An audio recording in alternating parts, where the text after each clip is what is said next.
ये चुनाव याद किए जाएंगे रिएक्शन की टाइमिंग को लेकर।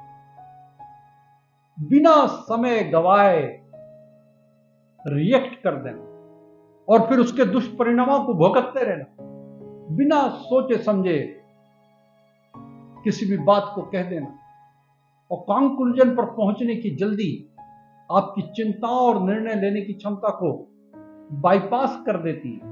और यह पसंद आता है, उन नेताओं को पसंद आता है जो लंबी प्रक्रिया से गुजरना नहीं चाहते।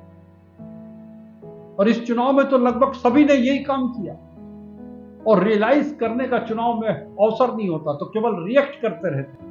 और जो उसे ज्यादा एक्सटेंड कर देता है, ज्यादा प्रचारित कर देता है, जिसका प्रोपेगेंडा ज्यादा हो जाता है, वो आगे निकल जाता है। क्योंकि ये चुनाव इमेज मेकिंग के चुनाव नहीं है, ये इमेज ब्रेकिंग के चुनाव है कि कौन किसकी इमेज को कितना तोड़ पाता है। इसलिए भी ये चुनाव को याद किया जाएगा, इन चुनाव को याद किया जाएगा कि किसकी जुबान कितनी बार फिसली,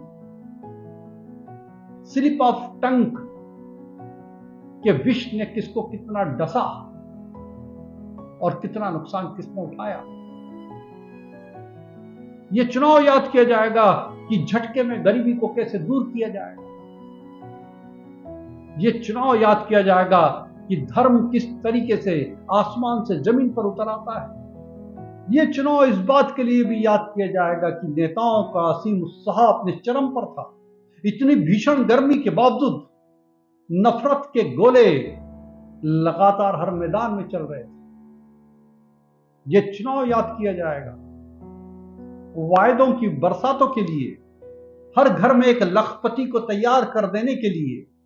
यह चुनाव याद किया जाएगा वेल्थ क्रिएटर्स की फैक्ट्री में नोटों से लदे हुए टेम्पो के परिचालन के लिए। यह चुनाव याद किया जाएगा चुनाव के पहले मची हुई भगदड़ के लिए, सिद्धांत को छोड़कर एक दल से दूसरे दल में जाने वाले लोगों के लिए। यह उन राजनीतिज्ञों के लिए याद किया जाएगा जो न कांग्रेसी है, न बीजेपी के हैं, न कम्युनिस्ट हैं, जो शुद्ध राजनीतिक हैं। यह चुनाव याद किया जाएगा धैर्य के लिए कि कहीं सत्ता छूट ना जाए। और यह चुनाव किया जाएगा उन लोगों के लिए भी कि सत्ता कहीं इस बार भी ना मिले। 10 साल मौन में चले गए और 10 साल वाचाल में चले गए। ये 20 साल जिंदगी के कम हो गए। धैर्य कहां से पाले और कहां से रखें, यह चुनाव याद किया जाएगा। चुनाव प्रचार के लिए सुप्रीम कोर्ट द्वारा दी जाने वाली जमानत के लिए यह चुनाव याद किया जाएगा।